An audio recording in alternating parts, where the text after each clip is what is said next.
we're going to see mass adoption happening very, very soon.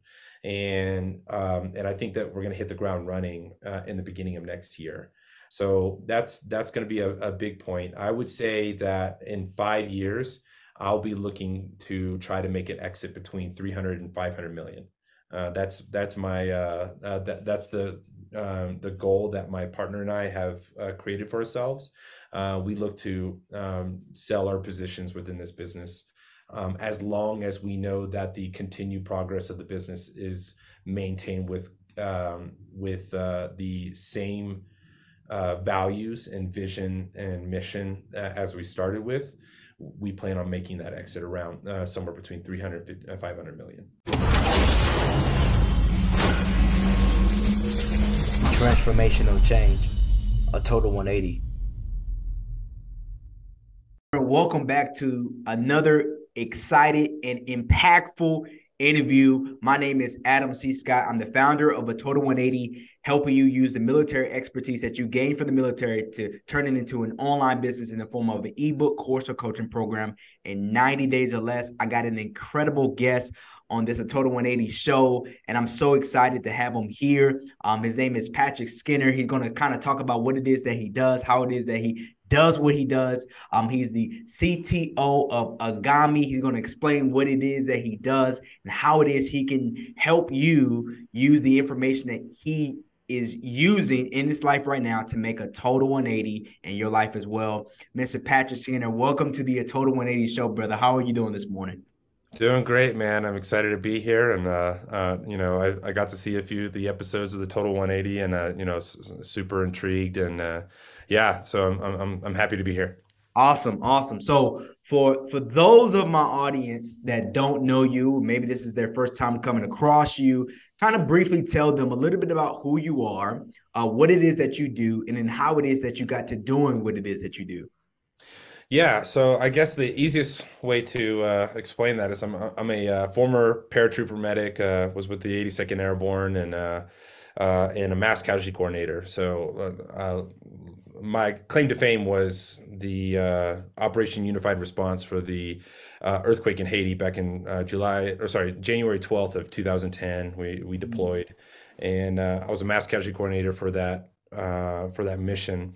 And that was a huge impact on my life, and that actually led to me living and working in the Middle East for a while. I used to live in Abu Dhabi, working in the private sector, teaching remote medicine, mass casualty coordination, and various other forms of medicine and things like that. And I continued to work with also like consulting with human trafficking interdiction teams and things like that as well.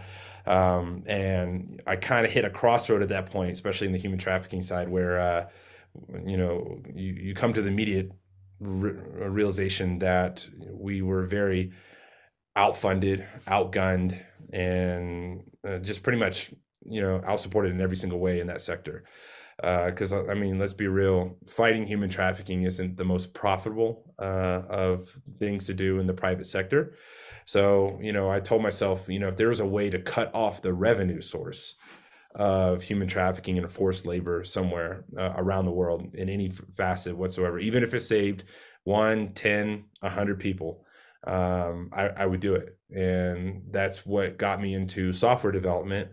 I wanted to, learn to possibly build something, prepare myself with skills to build something like that in the near future.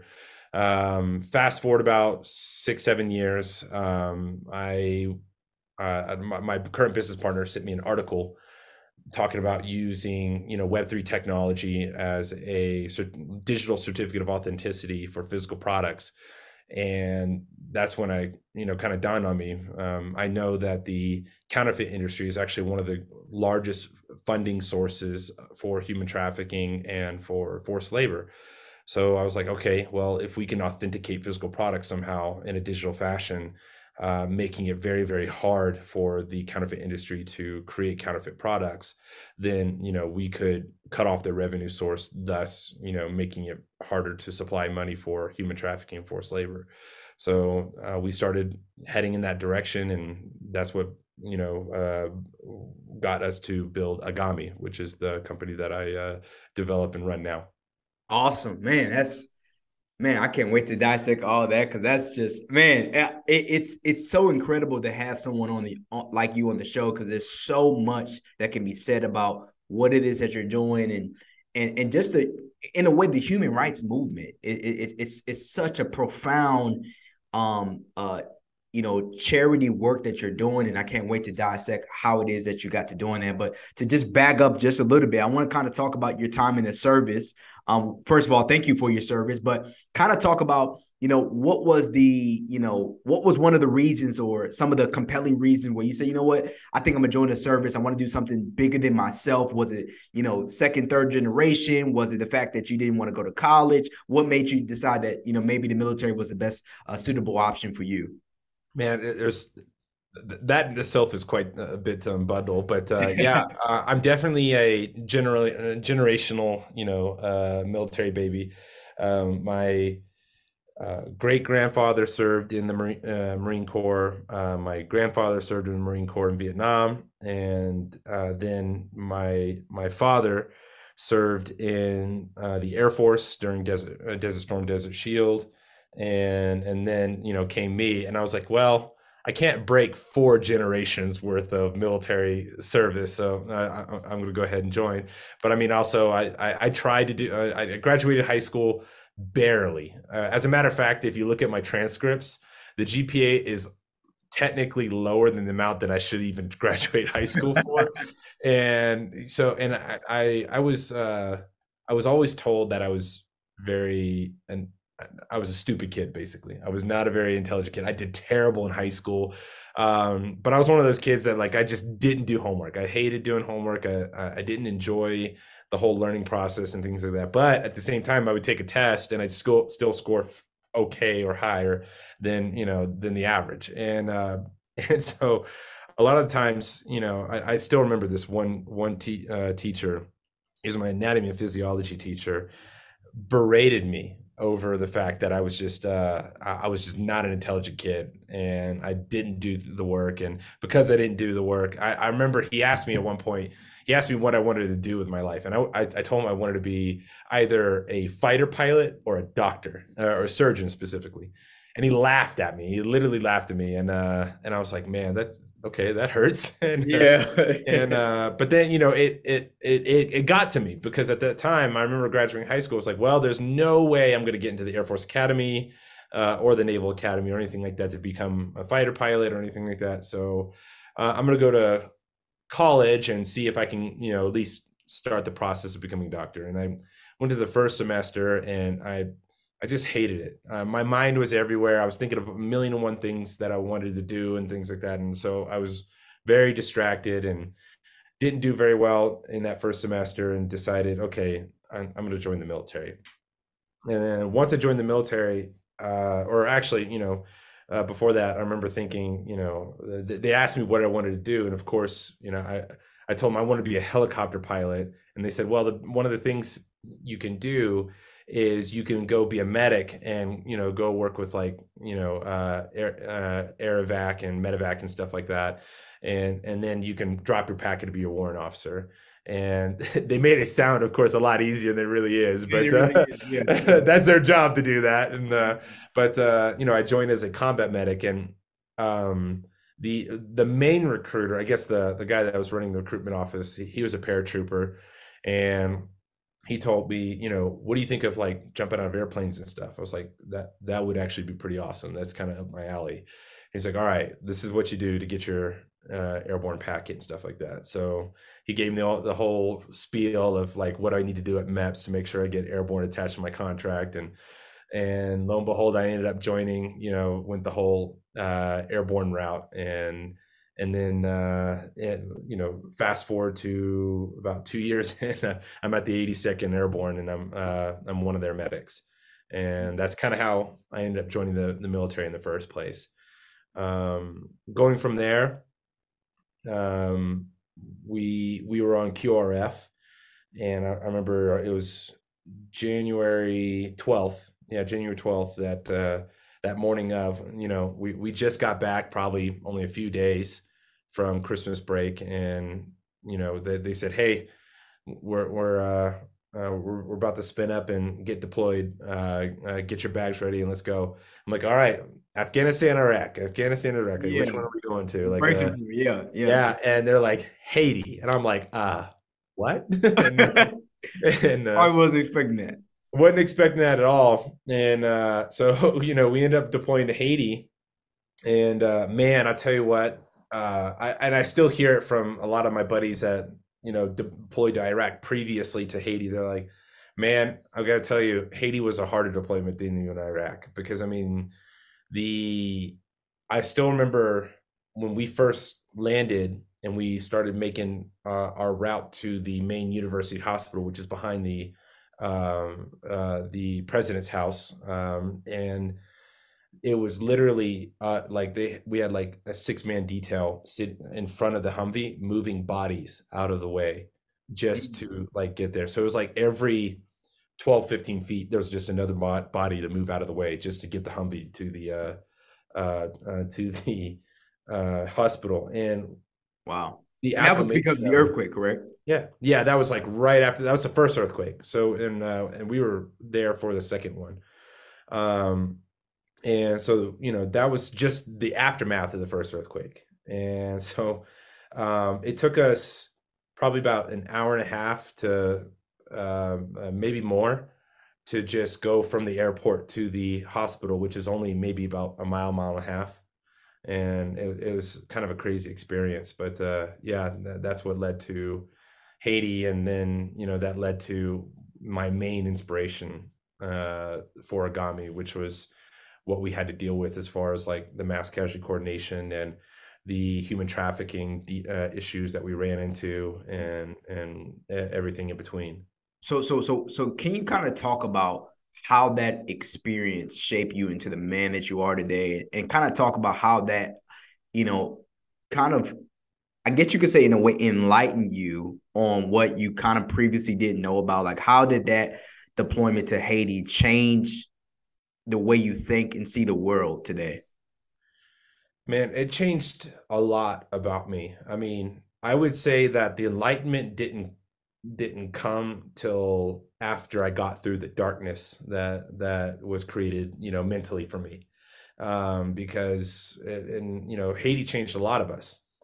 Um, I was I wasn't very religious. I would say I was like borderline agnostic, but after, during my deployment to Haiti, I pretty much lost all faith. Like I just didn't have any faith anymore. I just kind of had that idea of like, why would God allow something like this to happen to so many people that are already suffering on the day to day?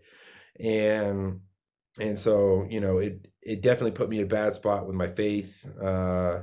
It really shaped me as far as like understanding how dark the world really can be, with everything that was going on, especially what the people that were taking advantage of I guess the limelight and everything that was going on in Haiti as well.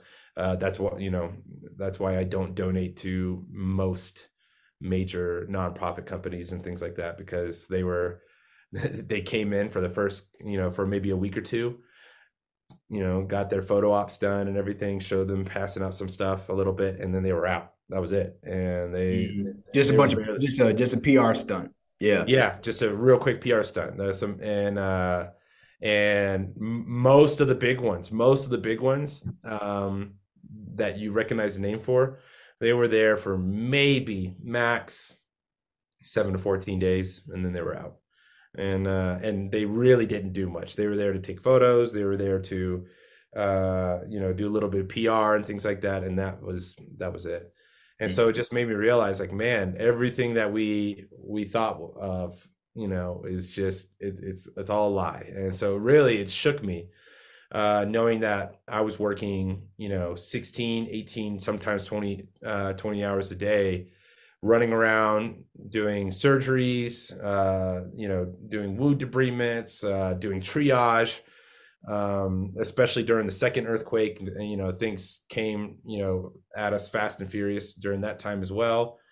Um, yeah, it put me in a pretty dark place. But then after my deployment, I met a really a good man, and he was my mentor for years. His name was Thomas Omagi. He died. I believe it was mid 2016, and but during that time, he was a former Marine. He worked in the private sector. Got me into doing a lot of the like nonprofit, not private sector work after my military career, and he really helped me understand that there are very, very few men in this world that can handle going down that very dark path and seeing how dark the world really can be. And instead of just being entrapped by the darkness, becoming the light for that space. Right. And that takes a lot of work to be able to do that. And is to be able to look into that darkness, knowing that darkness is looking back at you and not becoming consumed by it. And there are several good men on our teams and our platoons and our entire battalion that they got engulfed by it, and so like veteran suicide after that deployment was pretty high, Mm, because of the everything that we dealt with during that time there. mm, So yeah, that's it. I would have to say the pivotal moment was kind of a factor of a couple things. I think Brazilian Jiu-Jitsu was a really good outlet for me. I started training Brazilian Jiu-Jitsu very during my military career, but I really got into it on like a competitive level as soon as I got out of the military. And Carlos Machado is my main, I guess my main lineage. I've had some other professors under him, but Carlos Machado, he's a good family friend of mine. He's considered the father of jiu-jitsu in the United States. He's one of the first professors to bring it to the United States, and of course, him and his brothers are the people that train people like Keanu Reeves and things like that. And so, he's a good friend of mine, and I always I look at him as like another mentor. mhm, mhm, And then for faith, definitely my wife. That didn't come till about 2013. She's a devout Catholic, and at one point we were about 6 months into our relationship, and she was walking out of the apartment and saying, "Hey, I'm gonna head to church. I'll see you later." And for some reason, I just decided, you know what? Hold on, I'm gonna grab my stuff and I'll go with you. And she's like, okay, sure, all right. And she never pushed me into it or anything. I think the thing that really had me gravitate to her type of faith was just her family and how engrossed they were with it, and how much it was a bedrock for their family. So I started going to a Catholic church with them, and then it just became a much bigger deal for me. mm, And then about 2000, I believe it was about 2017, 2018, I went through catechism, which is like kind of like that 1 year course of becoming a Catholic, which I think, honestly, I feel like almost all faiths to some degree should have some sort of shape or form of catechism where they can really learn how deeply rooted your faith can be in your life, and you can understand why certain things are the way they are, and why certain practices are done in certain ways. And so my faith was very I developed so much more foundation in my faith mhm, during catechism. And yeah, and so I would have to say a lot of the reshaping after that deployment happened during me starting to go to church with my wife, and catechism and my mentor. I had a lot of different things going on. Intricate, yeah, a lot of A lot of pieces different things. Yeah, that puzzle that yeah. together. There's something that you touched on. I want to kind of just think about it. It just dawned on me. It's like you talked about how sometimes the darkness, what it does is it consumes some people. Seeing the darkness in this world, and how grim it can be, and how you know how unfortunate some people's circumstances are. And I think there's a certain passage, I'm not sure exactly where it is, where it says the light came into the darkness and the darkness comprehended it not. There's some people that their light just shines in that darkness because they are not consumed by it. but they are the type of people that are peacemakers, and they strive to do excellence. And I'm glad that you pointed that out about certain charities doing PR stunts, because it's the little ones, the little small charities that are doing the actual groundwork, and that are being overshadowed by the big ones that many people know about, because again, it's for PR, it's for publicity. Look, hey, this is what we're doing, and then, like you said, 7 14 days they're gone. They've already got their photo shoots, they already got their articles up, and here they are, making it look like they're actually making a difference, when they're just making a scene. There's a difference between the two, and Yeah. so I want you to kind of highlight a couple of things about the importance of having a cultural mentor. So you had a Brazilian jiu-jitsu coach following your military career, and then you also had a coach that passed away, you said mid 2016, that were incremental in your growth. Can you kind of talk about how coaching and having a mentor and having somebody to kind of guide you, lead you, and direct you has shaped you into, the man that you are, and why it's so important and pivotal to have a cultural mentor? Yeah, well, when it comes to the jujitsu side of it,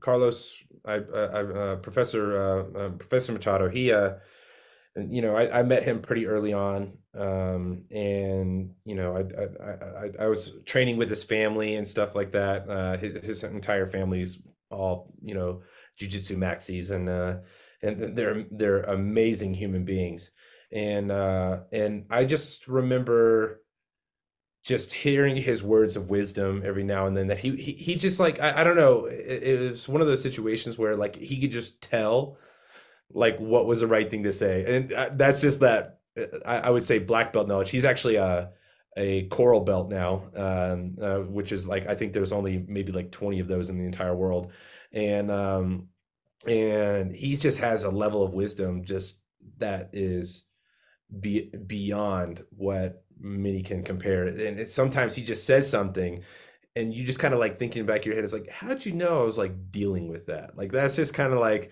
one of those things. And Yeah. he's a man of faith. He's got a beautiful family, and just the way that he just speaks is like, he's such a loving person. And it's so funny to see such a loving person, and also like secretly know that he can kill you.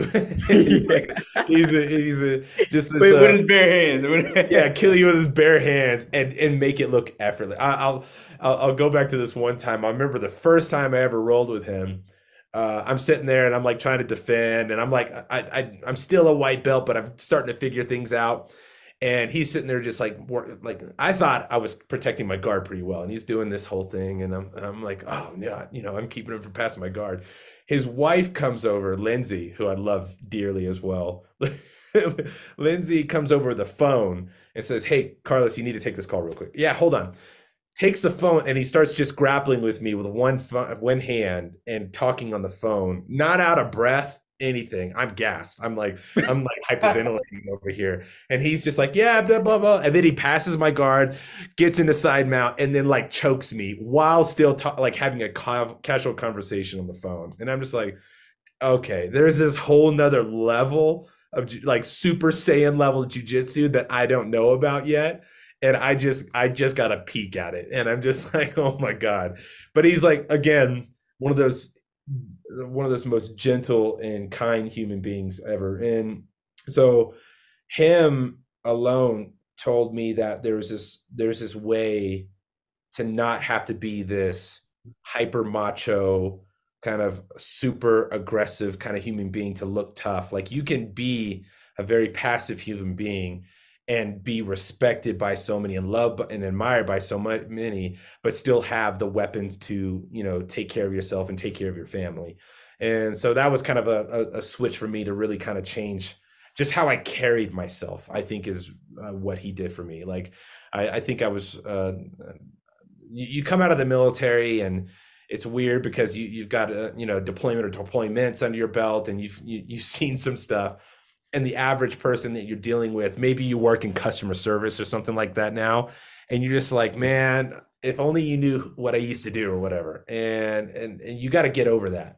That's one of the first things I try to tell people coming out of the military is like, you got to get over yourself, because the moment you keep recycling your head as like, these people don't know who I am or who I used to be or anything.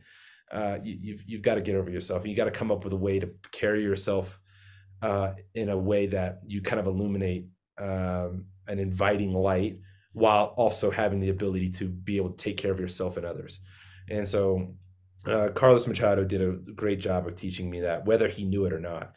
And then Thomas was probably the most profound person that got me into reading.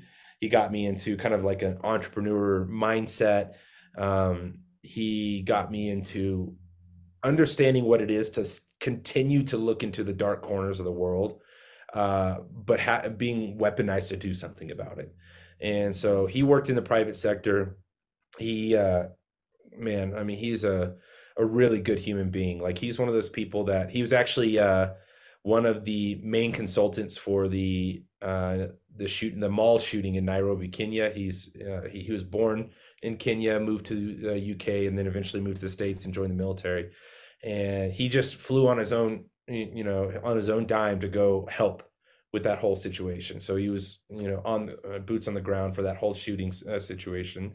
And then, he was working and supporting me doing contracts and education contracts and things like that in the Middle East. We were both authors and consultants for the coronavirus that broke out in the Middle East, which was called MERS coronavirus, the Middle Eastern Respiratory Syndrome. And so he pulled me in as somebody that understands and has experienced mass casualty coordination. So I worked as a consultant for the UAE government, and him and I developed an entire setup for them to help manage if the MERS coronavirus turned into a bigger deal. So yeah, fast forward after that, he got me into entrepreneurship and reading and understanding what the mindset is required for entrepreneurship. And he was somebody that, I mean, honestly, he was a great soundboard. Like I used to complain about anything and everything to him and talk about what were the issues I was running to and everything. And one of the things that he used to always tell me was, your business is only good as you are. And most of the time, your business's problems are a direct reflection of the problems you have in your personal life. And that was a big wake up call for me, because, when I was having issues managing finances or sales and things like that, just finances in general. And he was like, well, okay, let me ask you this. If you're having issues, keeping a solid balance sheet in your business, what does your balance sheet look like, in your personal life? Like, how do your finances look on your personal life? Like, I think, well, not good. I was hoping that this would fix it. And it's like, well, to be honest, you've got to fix that, and then you'll see it start doing the right things in your business. And so I started making some changes there. He started suggesting books and everything there. I really got deep into understanding how to maintain personal financial health, and then that grew into business financial health, and then understanding how to manage tax benefits, either as a veteran or as a specific business industry or anything like that. So then when he passed away in 2016, it shook me, but I took a lot of his teachings and really solidified it into my life and said, okay, I can't let what he taught me go to waste. So I'm going to start doing some things. So the 24 books a year starting in 2016 was one of the big ones, where I really started to change who I was just from the continuous reading. And I've been doing 24 books a year since then. And so 6 years later, we're well over 100 books at this point, obviously. And Yeah, we talked about that offline. It's lovely, yeah, man, because going back to what you said about your business is a reflection of you. It's a mirror, and most people get drug out into the entrepreneurship world thinking that that not escaping the 9 to 5 to go do this is more beneficial. In the long run, it is, but man, being an entrepreneur will put a whipping on you like nobody's business, like mentally, emotionally. You will have doubts. You will question yourself. You will question your judgment. You will question your choices. You will question your family, your spouse, your kid. You will question you. You're like, man, what am I thinking? What was I thinking? But it's that type of resilience that you need to have mentally up here, and that's where it comes into like books and podcasts and coaches and mentors. Because if you're just in this thing by yourself, you're gonna get chewed up and spit out with the bones, you know. And so we kind of talked about this a little bit offline, but what was those first couple of books that kind of planted that entrepreneurship seed within you that then led you to get on this entrepreneurship journey to kind of spearhead what it is that you do now? What were those first couple of books that you read? So the first book that he had sent me was the it was a Bigger Pockets book. It was, at the time I was kind of interested in possibly doing some like rental property investment kind of stuff. So he sent me a Bigger Pockets book. I believe it's called Rental Property Investment, something like that. And it's one of their very first books. And it as much as like I don't do rental property investment at all. I don't flip homes or anything. But one of the things that that book did was it was a great book. I digested the information. I felt like I could regurgitate it as if I was teaching it myself, just from that moment of just reading that one book. And it told me, man, I learned so much in the 1 month of reading that one book. What else can I learn? And so the next thing I did was I ended up Googling top 10 books for entrepreneurship. And of course, you know, you got like Rich Dad, Poor Dad. You've got some Maxwell books. You've got things like Atomic Habits and things like that. And so I just started going down the list, and of course, I got into I went to Bigger Pockets first, and saw that there was this whole chain of other books that are attached to Robert Kiyosaki. So I read Cash Flow Quadrant. I read all of them, and then I got into a little bit more of like the entrepreneur stuff, as far as like a little bit more actionary stuff. So then I read, Tangible. Yep. yeah. Tangible. Yep. So I would have to say those were like my first books. And then I got into the book called Traction, which Traction was an amazing book, just because it wasn't more of like a mental health book. It wasn't a book that was like, hey, you can do this kind of thing. These are these are the things you have to remind yourself of. It was a very much of like, if you're in this business, this is how you do this. This is how you structure your employees. This is how you structure your business. This is how you structure your finances. And this is how you gain traction within your business at an early stage. And so that was a big, profound moment for me, because then I felt like I had a roadmap as to how to really build and scale a business. I felt good. I started a business. I started scaling it. And then my personal problems started getting in the way. And as my mental health, my lack of organization, those things really started appearing as soon as my business started getting to a certain stage. And I feel like that's true. And going back to what you were saying earlier, if you want to really develop a true personal journey of discovery, start a business. But then never tell yourself that, oh, the business failed because of the market or this or that or whatever. It failed because of you. 100%. Like straight up, like, hey, it's 100%. all you. Right, right, right. But it's how you identify what those things that cause those failures within your personal self, and then what you do to fix those things in your personal self, that really help create more trajectory within your businesses, and then ultimately within yourself. So Absolutely. the first business, I quit my job, and the very first thing I did was start a photography business, and I was just a photographer, and I actually scaled that to six figures within about a year, and I did really well, but I got to the point where I wasn't able to scale anymore, simply because I didn't know how to gain more traction. I didn't know how to develop more time management. I didn't know how to really ultimately, optimize myself and my skills and my services to go beyond that. So I got into a couple more self-help books. One of the great ones I recommend consistently for people that don't have really good disciplinary habits is the 5 a.m. Club. The 5 a.m. Club is a must for CEOs, for founders, and anything like that, Mm, because the 5 a.m. Club has allowed me to develop such discipline that I don't require motivation. I tell mm. people constantly This is good, that, man. This is good, man. Go ahead, man. I'm yeah, gonna let you go off on the tangent, man. I'm all ears now. Go ahead, bro. Go yeah, ahead.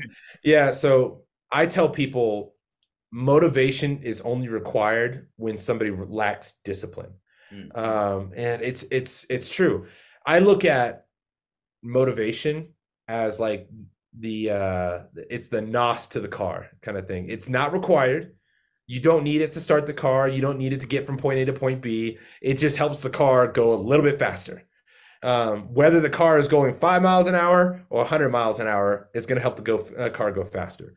But it's short lived, doesn't last very long, and it doesn't create continuous momentum. It's discipline that's the fuel that makes the car go on a consistent basis. And so it's that whole rabbit and the tortoise kind of thing where, people that require motivation, they can get a lot done in a very short period of time. But man, when that nos is, when they run out of that nos and the motivation isn't working for them anymore, and then all that's left is their discipline. And if they lacked discipline, they're going nowhere, and it doesn't mm. create any momentum whatsoever. It's like running on a So, treadmill. You're going nowhere fast. exactly. So at that point, you end up getting burned out, and when you're burned out, you end up doing what I call it's basically called self-destructive procrastination, where you're busy being busy but not being effective, where you're doing all these other things that you think you could be doing that help your business, but you're not doing the two or three or four things that really create the trajectory. And that's what happens after that burnout. And then they might have a little bit of recovery from doing that, and then they get a nice little injection of nos again, and then they burn out again, and it's just a continuous cycle. Mm. So to keep from that happening, I always recommend the 5 a.m. Club. Man, that's so much I want to dissect there. First of all, I love it that you pointed that out. Because how I think of motivation is it's like deodorant. It wears off. Like you Yeah. put it on, it's gonna make you smell good until a certain point where you just like, I need a shower, right? Hmm. And the more you put on deodorant, it's not gonna help the whole overall odor of your body smell good. It's just a certain part of your body that's gonna smell good for a period before you just like, all right, I got a funk, I got a stench, I need a shower. And it's even crazy that you're talking about this because I just joined the 5 a.m. club. Like Oh something in yeah. my brain just like switched. I'm not kidding you. It's probably like a couple of days ago. I was like, I've had enough of not getting enough sleep, not feeling well rested, not feeling like I can focus. And as we know, focus is really just following one course until successful. But it's just like, man, why am I not able to reach this point? And so recently, I said, you know what? I'm going to get up earlier. My alarm is already set at 6:30. I said, you know what? Let's just change it. Let's just change it to 5. Let's just change it to 5:30. And I Hmm. can tell you in the past couple of days, I've gotten more done than I've gotten in the past 2 weeks by simply getting up a whole hour and a half earlier. I'm more energetic. I'm more energized. And I don't know why that is. And it's also another book that you just made me remember of. It's called The 5 Minute Rule by Mel Robbins. I'm not sure if you heard of that one, but it's Are like you talking about 5 second rule? 5 second rules. Yeah, Yeah. 5 second Yeah. rule. Yeah. Mel Robbins. And Hmm. by Mel Robbins, and it's just an incredible way of just like living your life. It's like I want to get more done. I want to be more productive, and being able to grow to a certain point. It's just like my business is not growing because of me. Like I have reached my business has reached the plateau because I have reached the plateau.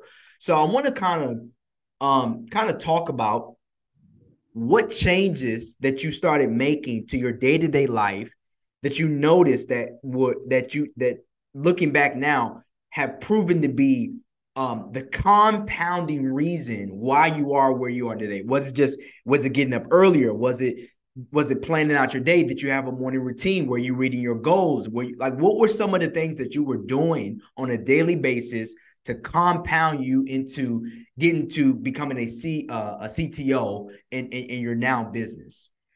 Yeah, so the 5 a.m. club has this whole routine and everything that's built into it, and it's it's wild to think about because when you really start breaking down how effective you become with that routine that's built in, it actually comes with, like, if you actually get the audiobook or anything like that, it comes with an ebook that you can print. I have it laying around here somewhere, but it has all of these like charts and formulas and stuff as to what you should probably be getting done in the first 2 hours of your day.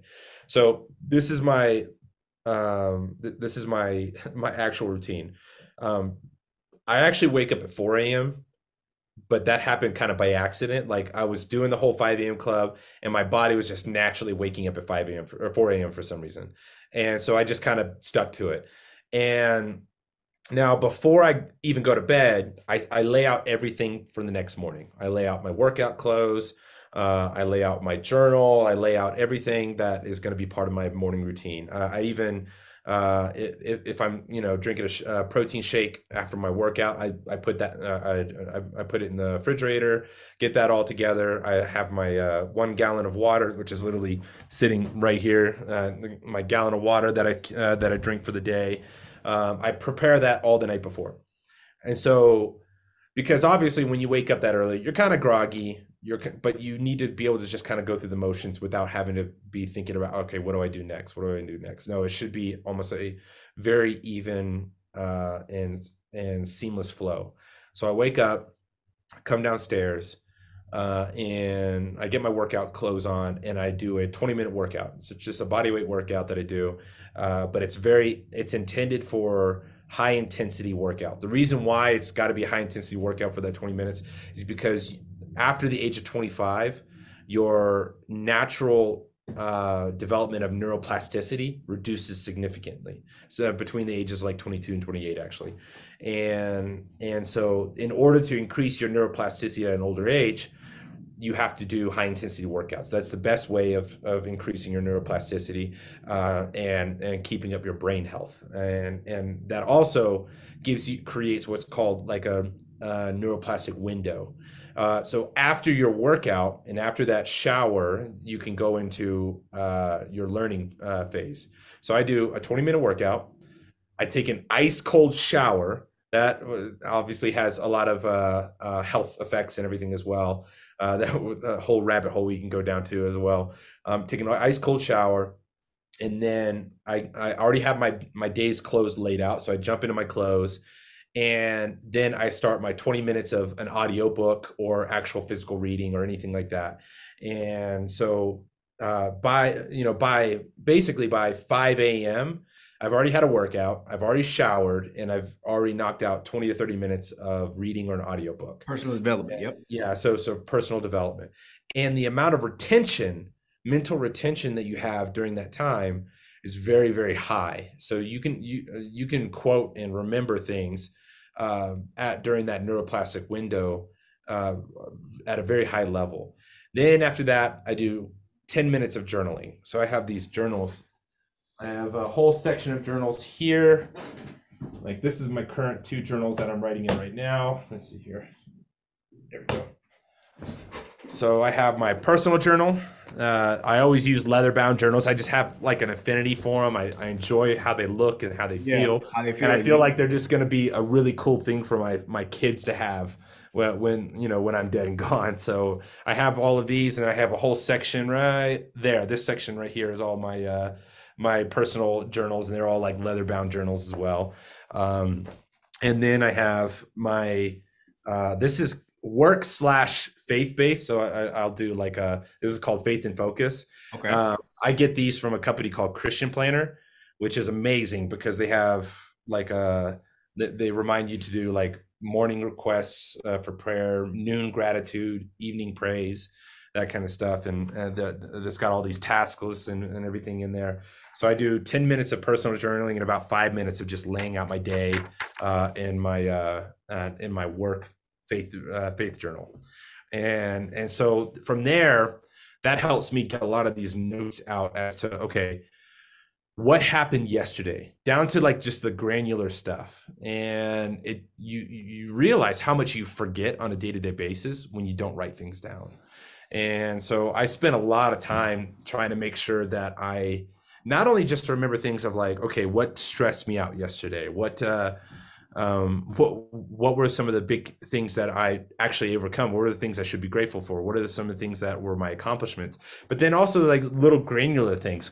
What was something my daughter did yesterday that was just awesome? And I can look back on in the future and be like, man, that was a cool day. I totally forgot about this. If I didn't have this journal, I wouldn't have ever remembered that. And so just trying to remember those little things, and you'll be immensely surprised by how good your memory gets because you consistently journal. Like a muscle And that you need so, to constantly train. Yeah. yeah. So then, lo and behold, it's 5:20, 5:30-ish, and I've exercised, I've showered, I've done, 20, 30 minutes of reading, I've done 10, 15 minutes of journaling. And at that point, and, most people aren't even awake yet. And so that's kind of a big thing to realize. Then I have over here my whiteboard. My whiteboard controls everything to do with my business, and so I have like these sticky notes and everything for notes on from different meetings or different things I need to get done or different things I need to allocate to other people. And that's how I kind of manage everything. It's a mixture of like what's called Scrum. Scrum is a software development form of managing development, but it works really well in your personal life or in your business as well. Um, and I use a Scrum board to make sure that I have different projects that are continuously moving forward. And so then I hit the Scrum board and I just look at the things that need to be done and when they need to be done by, and I just allocate what time and I'm going to get those things done by before noon is how I look at it. And then I look to try to get more than a day's worth of work done before noon. And then everything after noon is just extra credit. So by noon, I've already probably finished a day and a day and a half, maybe 2 days worth of work in comparison to the average person. Mm-hmm. And so then I look at the next part. I look at the extra credit is like the one more step, the one more push kind of thing. I look at it as like, okay, that's my moment to just get one more step farther than my competition or one more step farther in my personal growth or my personal life, things like that. And I look at the things that I just want to do. So I look at my board again and I just look at what is the one thing I gravitate to. And because I've already gotten a lot of really good productivity done, what is something that I would feel good doing? Because I want to end the day feeling good doing something I want to do. And so I pick that and I just work on it. And so then, by 3 o'clock, 4 o'clock, at that point, I've already finished maybe 2 days worth of work. And then in the afternoon, I've done a bunch of extra credit. And that's probably the most productive I can ever make myself. If you look at it and you calculate it, it's amazing because by the time somebody sits down in their office, 8 o'clock, sit down in their office and by 8 o'clock, between that time, I've already worked for 3 hours. And so then you do that math, you put in 5 days of work. I've put in 15 hours more per week than the average person. And paramount. Yeah, it's massive. And so if you look at it, average workday for somebody is somewhere between 8 to 10 hours. Yep. I've come close to adding 2 extra work days to my week than the average person.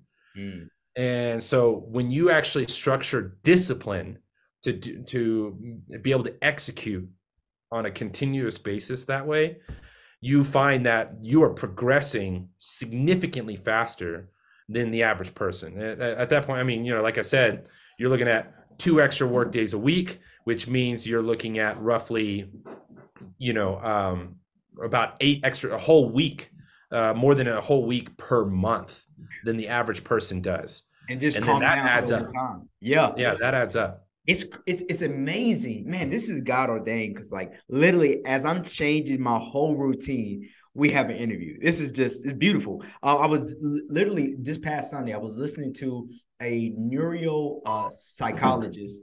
Um,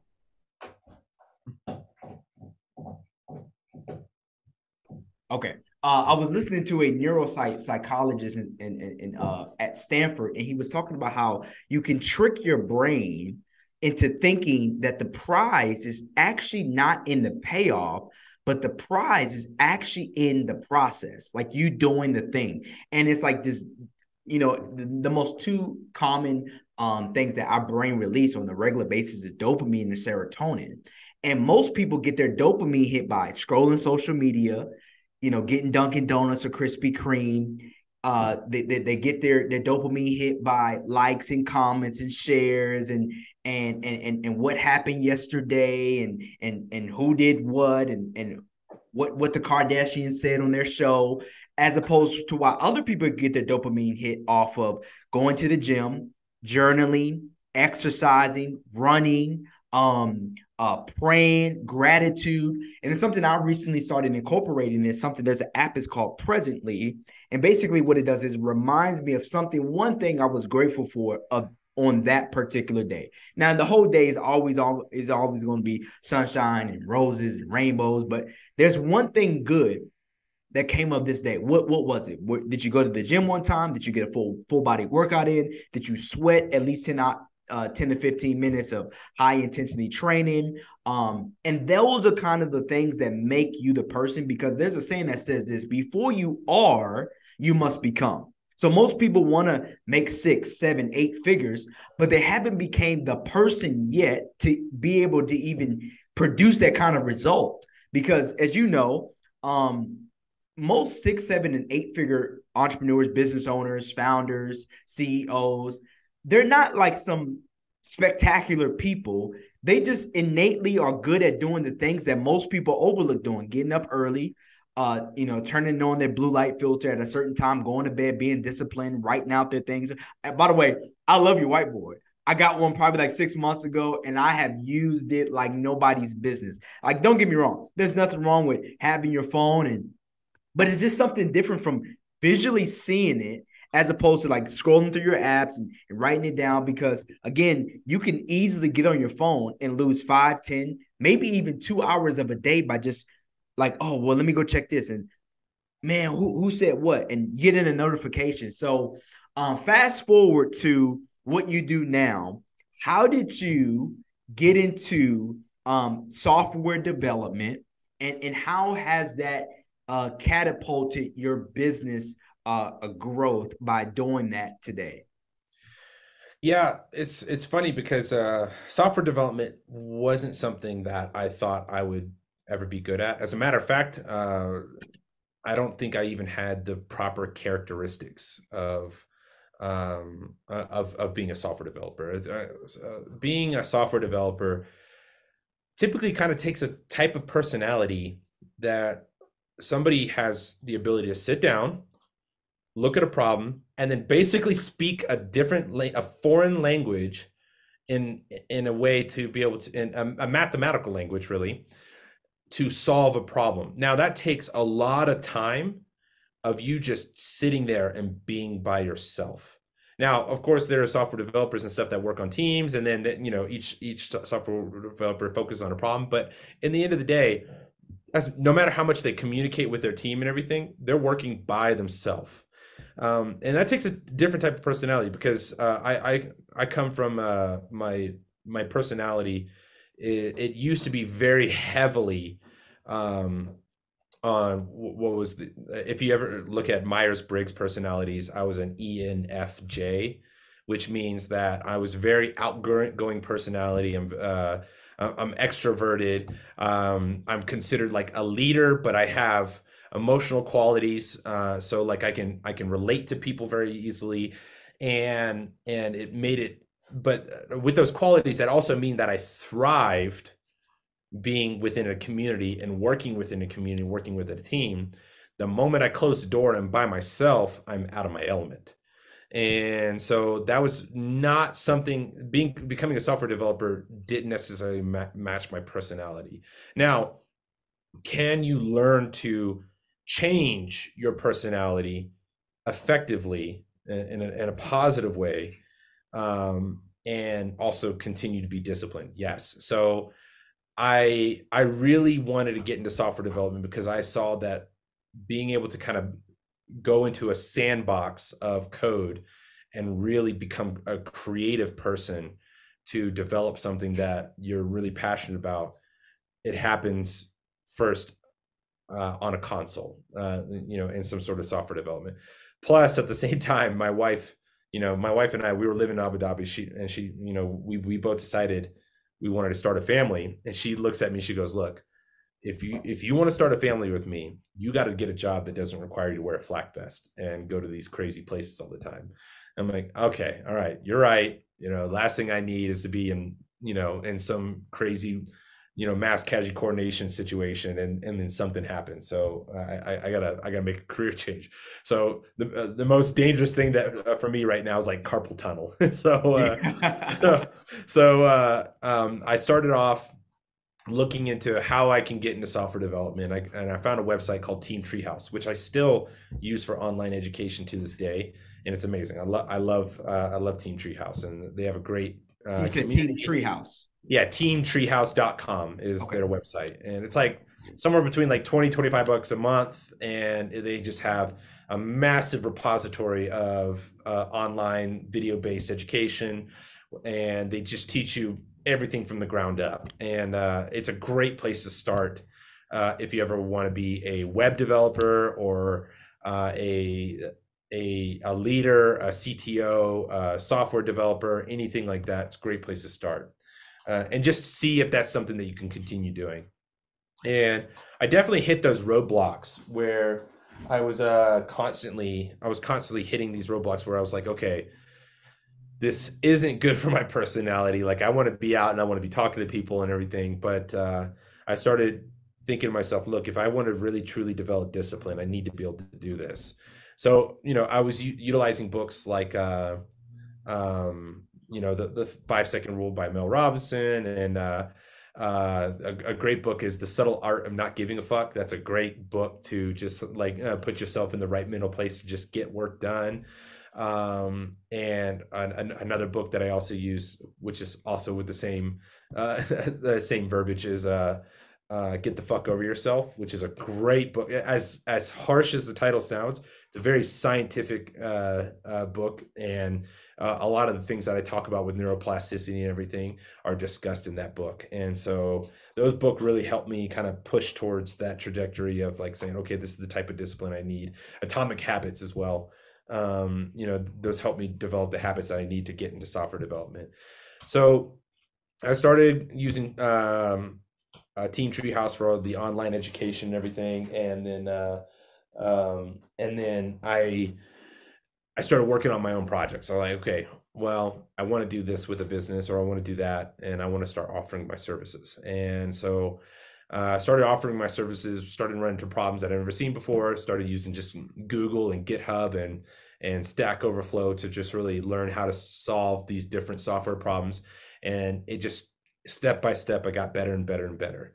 And then came to about 2018. My father-in-law had his own printing business, and he just had all kinds of issues. He had financial management issues, he had automation issues, he had just overall web development issues. He had all kinds of issues. I was like, well, okay, I've spent the last 2 to 3 years teaching myself this stuff. Let's help him. So I got into his business and kind of came as like a silent partner almost, and really fixing the issues in his business. And we got to scale. Come about end of 2019, I told him, look, no more storefront, no more of this whole, we need to be working with these clients face to face kind of thing. We need to go 100% online. And he was really scared to do it, but he's like, "Look, all right, I'm going to trust you. Let's go online." And sure enough, we got 100% online roughly about February, March of 2020, and COVID hit. Well, because COVID hit, and we moved all the machinery and all any type of printing and manufacturing stuff into warehouses or outsourcing or anything like that. Um, COVID hit, and anybody with a true storefront couldn't operate anymore. They weren't allowed to operate anymore. But we were allowed to because we were a family warehouse. The only people that ever worked in the business were all family members, so we continued to operate. And that really helped exponentially grow his business. Mhm. And so we just got really lucky at that point, and lucky and with preparation, which and I always tell people, fortune and luck favors the prepared. And so Yep. we were prepared for that moment. We were ready for it, and we had exponential growth. Mostly because at that time, when the restaurants began opening again, they needed new window decals for the QR codes for their online ordering systems. They needed new to-go menus. They needed to-go bags. They needed to-go boxes and stuff like that. And all the other local businesses that they used to order from were not allowed to operate yet. So we were still allowed to operate. So that's how we scaled that business. And And how then much did you guys came, scale that business to, if you don't mind me asking?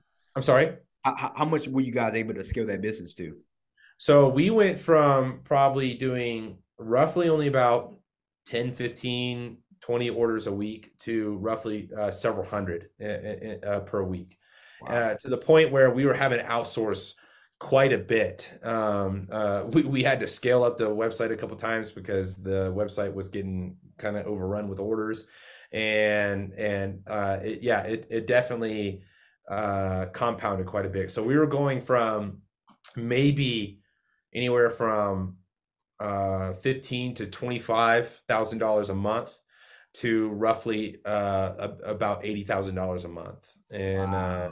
That's awesome. and Just from and changing a so couple of things. Yeah. yeah, just a few changes. And the other part too is not only did we increase our revenue significantly, we decreased our overhead significantly because we had moved from a storefront that had foot traffic and everything to a really cheap warehouse.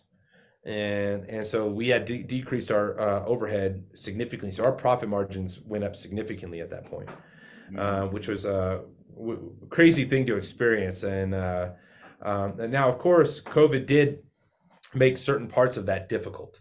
So we had some difficulty with, okay, which employees were able to work in the warehouse. We had family members getting sick and things like that. So it was still kind of hard to manage, but at the same time, those were just hurdles as we continue to maintain the Mm. growth.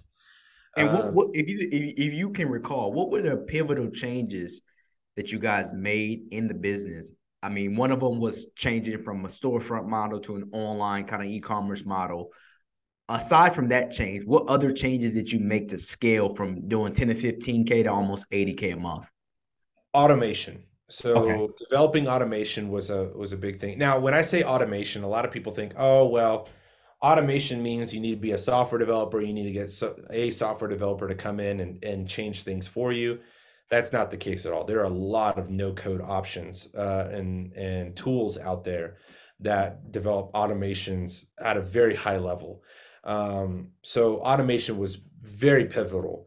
So we set up a database we changed our order management database from kind of like a manual ordering system to monday.com, and we set up our first initial ordering automations from our website to our new database on monday.com using it was called Integromat at the time, which is kind of like a Zapier competitor. Now it's called make.com.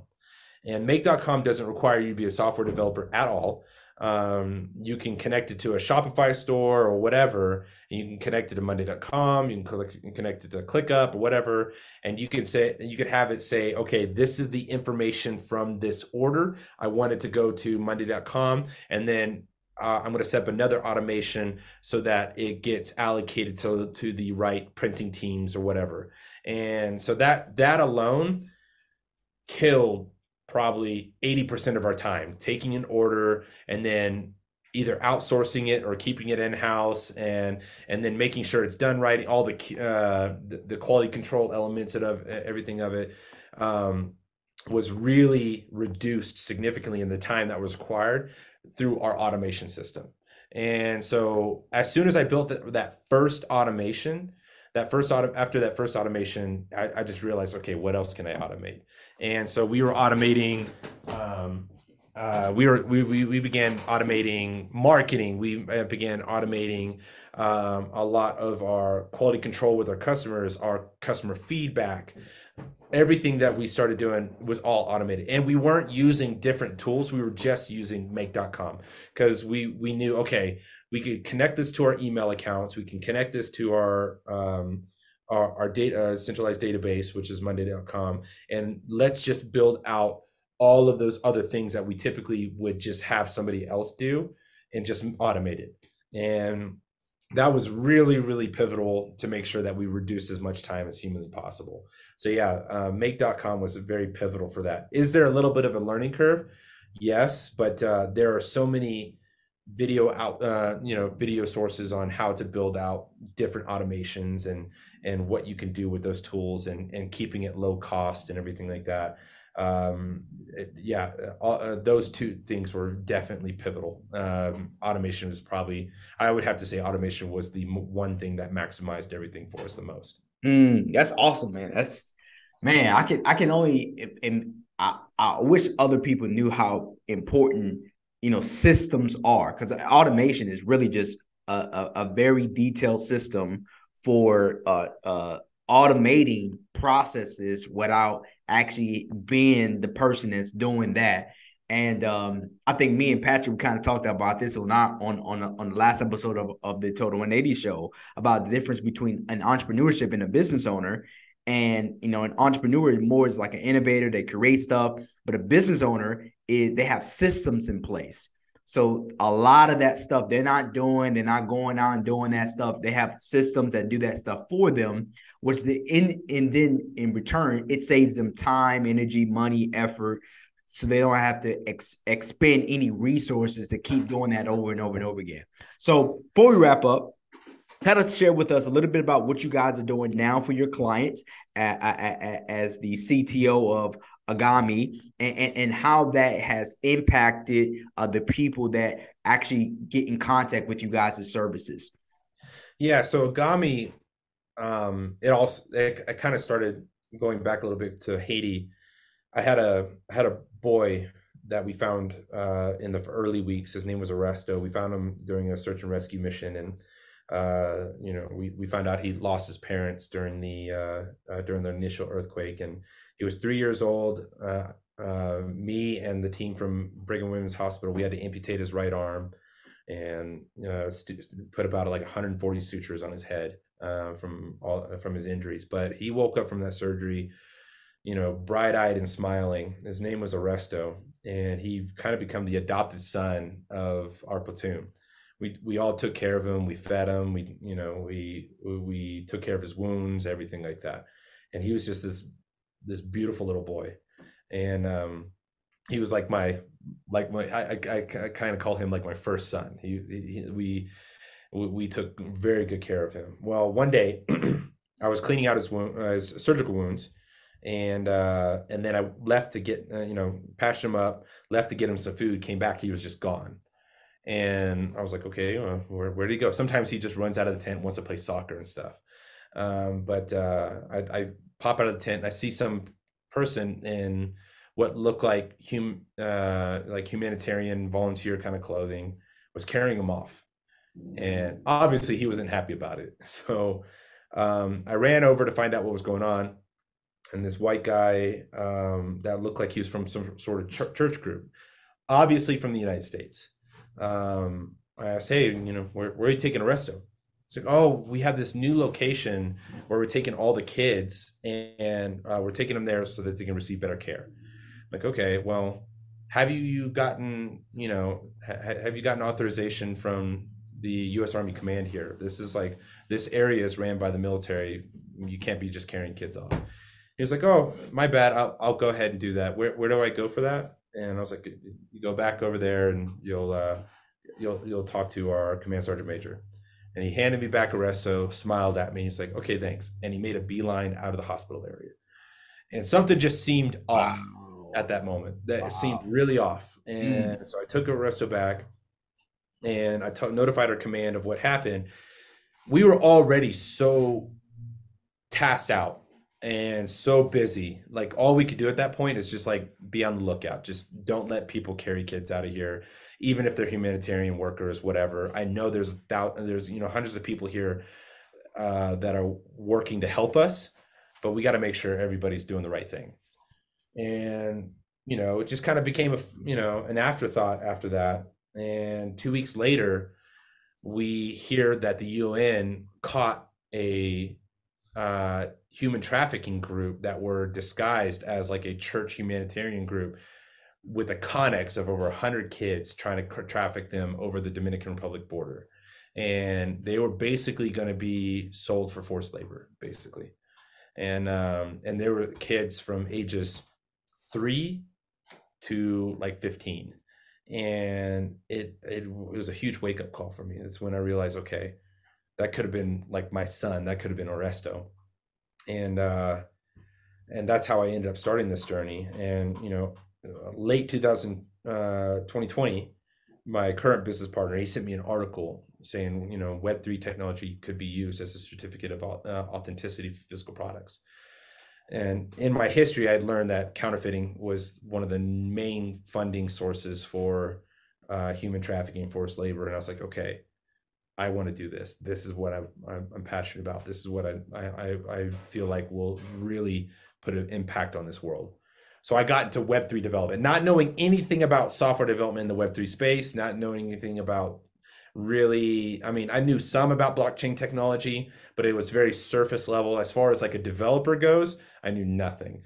And I delved in, both feet into the deep end, trying to digest every bit of open source information I could find on Web3 development technology, and the technology that I was going after still technically was theoretically possible, but didn't exist yet.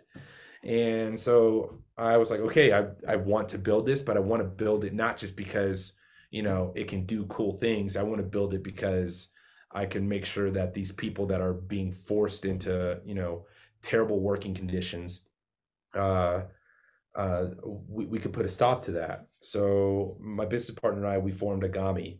And Agami, what we do is we use NFC chips and RFID chips that are encrypted.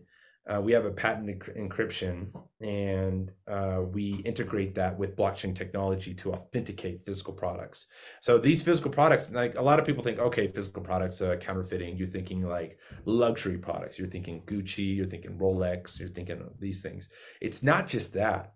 We're talking about car parts. We're talking about pharmaceutical drugs. There are huge, there's a huge market that counterfeit industry targets. 2019 alone, 200,000, an estimated 200,000 kids died from fake pharmaceutical drugs. And I'm not talking about like drugs that they just like, oh, they bought it from a street vendor or things like that. These are drugs that were prescribed to them, meaning that somewhere in the pipeline from the pharmaceutical manufacturer to the pharmacy, those drugs were switched out with bad drugs. And Wow. so how do you authenticate that that doesn't happen? And so that's what we're building at Agami is, authentication for pharmaceutical supply chain. We're doing it for luxury goods. We're doing it for car parts. We're doing it for merch and apparel. We're doing it for ticketing, things like that, making sure that somebody doesn't scalp you a bad ticket. And things like that. Though that's the type of technology that we're building. So an example of that technology is actually our watch. So we started our own line of luxury watches because at that time we had this technology and we were reaching out to all these luxury businesses because they would be a great business to partner with for exposure. But everybody would always say, okay, well, who are you working with already?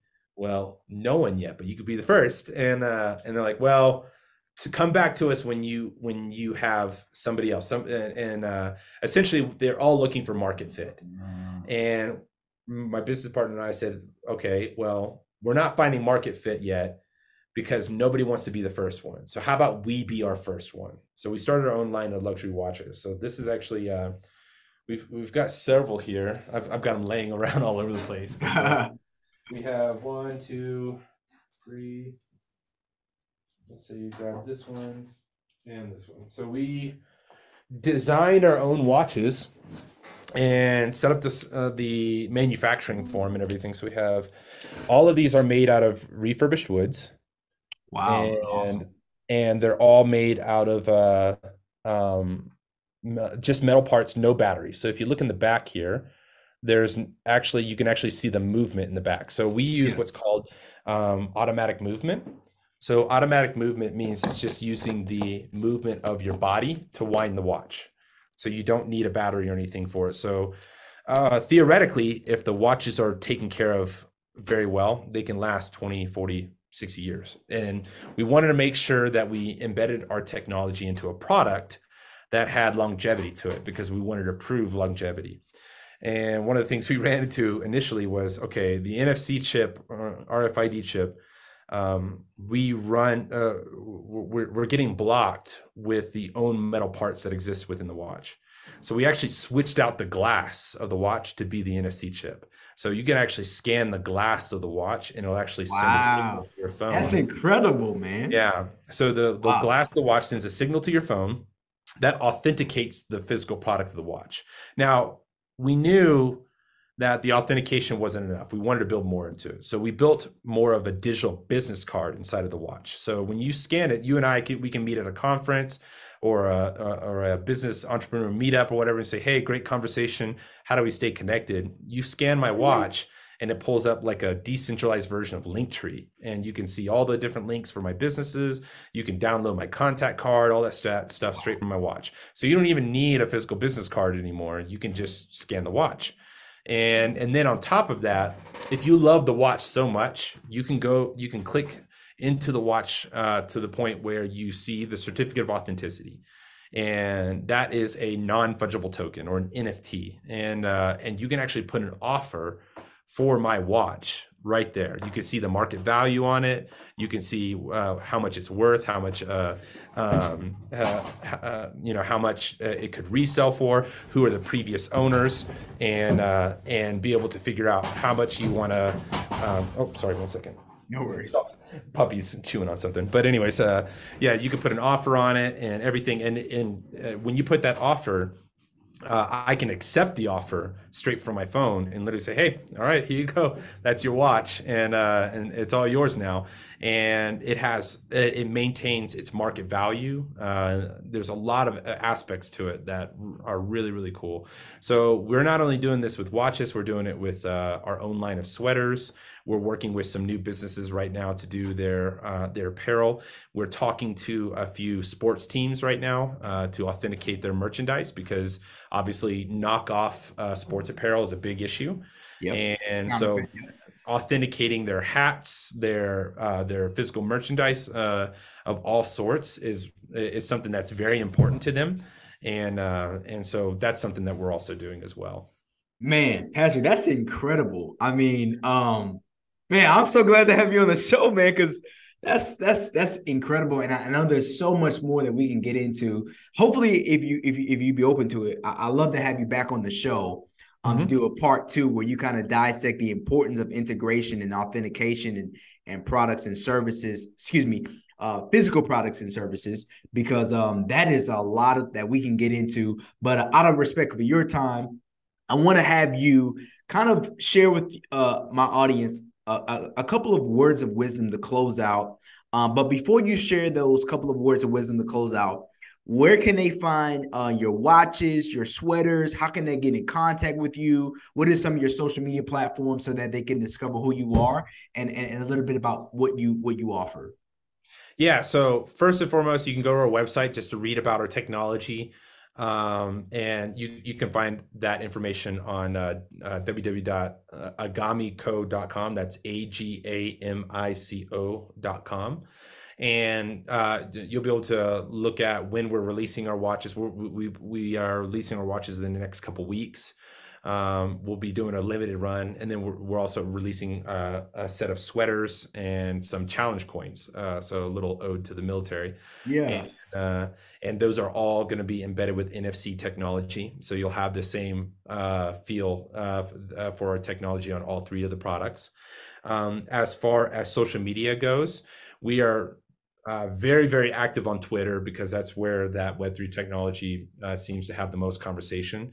We're very active on LinkedIn, and those are probably our two biggest platforms. So if you just look up, or you can find links to those social medias from our website.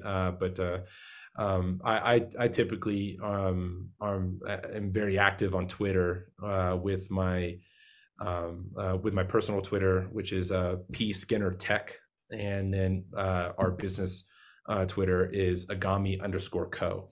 Okay. And so you can follow a lot of the activity and the development, everything from there. You can also see our blog on our website as well. We do what's called building in the open. So as we are doing our own software development, everything, we make announcements and we talk about hurdles we're trying to overcome and some of our newest successes and so on. And so that's where you can find a lot of that information. Awesome. So just again, it's P Skinner. Tech, TECH. Okay, P Skinner Tech, and then agamico.com. So that's AGAMCO.com. Yeah, AGAMICO.com. Yep. Perfect, perfect. I'm gonna be sure to put that in the description box so they can find you. And a couple of things before we close out. My first question is, well, first and foremost, thanks for coming on the show. I learned so much from you. I got so many more questions, but we're definitely going to have to do a part two of this because, man, Web3M and just what you're talking about, as you can see, the technology coming out in the 2020s is going to really spearhead what you guys are doing. So you guys are right on that curve really on the cusp of greatness. And I'm so glad to have you on the show. A couple of things I want to have you kind of share with people before we wrap up is, as you know, the name of my show is a Total 180. And that's really, in essence, it's a complete turnaround. So what would you define as one or two things that help you make a total 180? And what would you sell? What would you tell somebody that is, on the cusp of doing something great to make a transformational change in their life too? Be honest with yourself. Be honest with your shortcomings. Be honest. That's the one thing that will kill your growth right away. Is if you're the person that says, "Oh, well, this didn't work out because of some outlying factor of some sort," you're never going to grow ever. You have to be really, really honest with yourself as to why you're not growing and why you don't have forward progression. The other part is, and you touched on this a little bit, is find a way to get the dopamine from the continuous progression. Just being in the process and doing what you're supposed to do is super important, and enjoying that process is paramount, because if you're consistently requiring motivation to do something that you just innately or subconsciously just don't want to do, you're never going to progress. So finding a routine and a process to get to the point where you're consistently putting in work and you're enjoying that process every single day. It takes time, it takes effort, but it's worth every minute. So yeah, trying to just figure out why you're getting the dopamine from the wrong places and how you're getting the dopamine from the process, wrong places, and then changing that. It is not only just a psychological change, it's a physiological change. And so making your body, literally your body and your brain's chemistry, change how you exist on a day-to-day basis and where you find happiness is just a week-long kind of journey. This is a year, 2 years, 3-year journey that I continue to try to improve on myself. So, just putting yourself in that process and knowing that it's going to take time is definitely one of the most important factors of it all. Awesome. And then last but not least, where do you see Because a total 180 transformation, that's a never-ending thing. Yeah. But where do you see you guys' company 5 years from now? So if you had to fast forward November the 15th, 2027, where would you like to see Agami as a company, and what kind of facets of apparel and merchandise and luxury brands and maybe even automobiles? Like, where do you see you guys' company 5 years from today?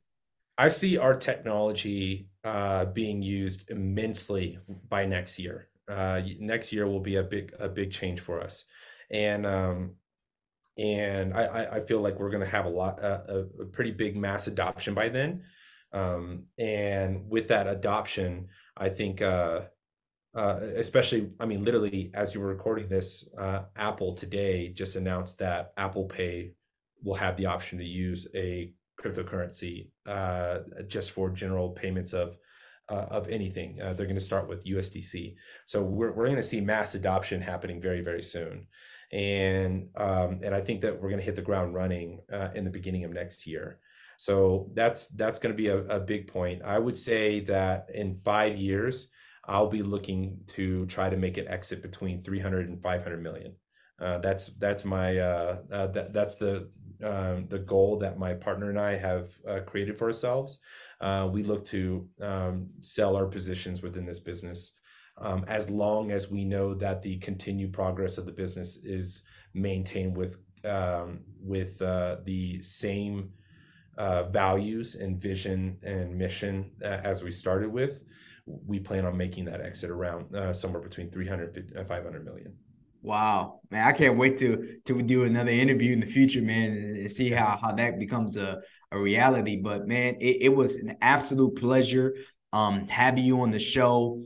I learned so much from you. It's incredible. I mean, just from the discipline and how the difference between discipline and motivation and the compounding effect of getting up earlier. I think there was something that I wanted to touch on that I just was reminded of, about how if you just get 1% better every single day, then by the end of the year, you've gotten better 37 times. You got 37 times better.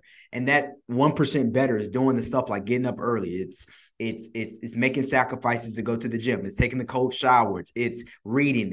It's meditating. It's praying, and all those things. And just to culminate what you're talking about, it means so much to have you on the show and share this with my audience. So thanks again for having the wisdom and knowledge to share that with me and my audience. I can't wait to watch this over and over and over again, take some notes, because I was so into it. I'm like, man, I want to take notes, but I got questions to ask. But man, it was an honor and pleasure having you. Again, before you go, where can they follow you on social media, and how can they stay connected with you? One more time. Yeah, Twitter is probably the most active. LinkedIn is where you'll still be able to get plenty of information, and I accept connections pretty freely and answer direct messages pretty openly.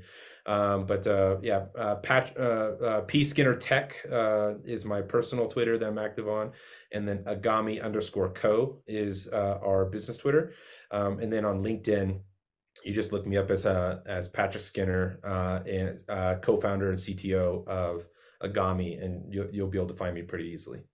Awesome. Well, Patrick, again, it was a great pleasure having you. Can't wait to share this interview with the world, and having you on the show was just a great pleasure. If you made it to the end of this A Total 180 show episode, I'm just so grateful that you got the value from Patrick and how he made a total 180 and how you can do it as well. Go out there, be great, make a transformational change in your life, and most importantly, make that impact in your family and in your community. My name is Adam C. Scott. I will catch you in the next A Total 180 episode show. Be blessed. Bye for now.